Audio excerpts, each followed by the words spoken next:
서울시의회 시정질문에서 오세훈 시장이 서울 시내 경전철의 적자 폭이 감당하기 힘든 수준이라며 고민을 토로한 바 있습니다. 네, 이에 최재란 서울시 의원이 목동선과 강북 횡단선의 조기 착공 공약을 지키라고 촉구했는데요.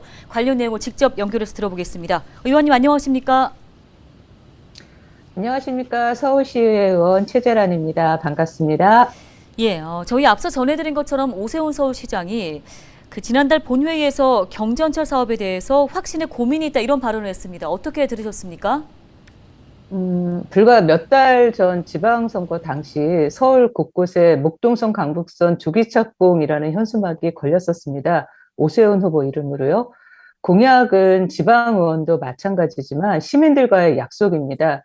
결국 오 시장이 확신도 없이 선거를 위해 공약을 남발했다는 의미가 되기 때문에 사실 좀 실망을 했죠. 정책에 대한 고민이 있을 수 있습니다. 다만 대안을 위한 고민의 과정, 연구의 과정 없이 약속부터 파기하려고 했던 그 태도에 좀 실망했다 이렇게 말씀드릴 수 있겠습니다. 네, 이렇게 도시철도망 구축 계획이 지연된다면 우리 지역에 미칠 영향은 어떻게 보십니까? 재건축 과정 중 가장 어렵다고 하는 것이 교통영향평가입니다. 그런데 우리 목동지구는 이 교통영향평가를 이미 통과했습니다. 목동지구단위계의 교통영향평가 그 소위원회 회의록을 보면 목동선 강북선이 광역교통대책으로 반영이 된 사안이란 말이에요. 그런데 이게 취소된다? 교통영향평가 다시 받아야 하고요. 재건축도 당연히 늦어지게 됩니다. 예, 아시다시피 사실 이미 개통해서 운영 중인 서울시내 경전철의 적자 폭이 워낙 큰 상황입니다.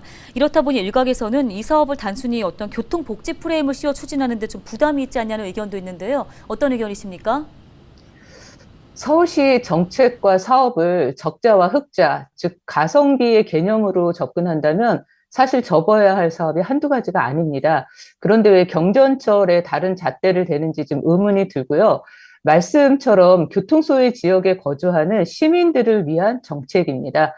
만성적인 적자 문제는 그 무임승차에 대한 어떤 정부 차원의 대책으로 접근을 해서 해결 방법을 찾는 게 맞다라고 생각합니다.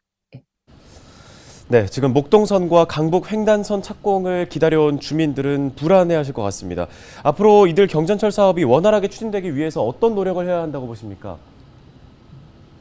목동선은 과거 오세훈 시장이 민자 사업을 고집하는 바람에 몇 년 동안 진척이 없던 것을 그 황희 국회의원과 전임 시의원이 박원순 시장을 정말 오랜 시간 설득해서 겨우 재정 사업으로 전환한 것입니다.